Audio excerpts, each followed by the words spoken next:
தமிழ் கழுகு. கங்கை கொண்ட சோழபுர பிரதமர் நிகழ்ச்சியில திருமாவளவன் ஏன் கலந்துகிட்டாருங்கிற சர்ச்சை ஒரு பக்கமோ, பிரதமருக்கு அவர் கொடுத்த 2 புத்தகங்களை பத்தின தகவல் இன்னொரு பக்கமோ பரபரப்பா பேசப்படுது.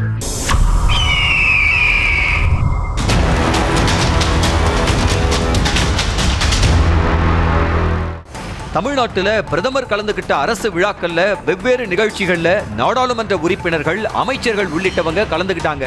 திமுக மற்றும் அதன் கூட்டணி கட்சியை சேர்ந்தவங்க வழக்கமா பிரதமரை எதிர்க்கிற நிலையில இப்ப மட்டும் ஏன் பிரதமர் மேடையில உட்கார்ந்து இருந்தாங்கன்னு பொதுவெளியிலையும் சமூக வலைத்தளங்களையும் விமர்சனங்கள் எழுந்துச்சு. கங்கை கொண்ட சோழபுரம் திருமாவளவனின் சிதம்பரம் தொகுதிக்குள்ள வருது. தொகுதி எம்பிங்கிற அடிப்படையில அந்த விழாவுல திருமா கலந்துகிட்டாரு. அப்ப பிரதமருக்கு அம்பேத்கர் எழுதின 2 புத்தகங்களை பரிசா வழங்கியிருக்காரு. இந்து மதத்தில் புதிர்கள்னு ஒரு புத்தகமும், சாதியை அழித்தொழித்தல் இன்னொரு புத்தகமும், ரெண்டுமே பாஜகவோட சித்தாந்தத்துக்கு எதிரானது. கருப்பு கொடி காட்டுறது மட்டும்தான் எதிர்ப்பு இல்ல, சித்தாந்தத்தை எதிர்த்து நேருக்கு நேரா நின்னு காட்டலாம்னு திருமாவோட நடவடிக்கையை டீகோட் செய்யறாங்க சிறுத்தைகள்.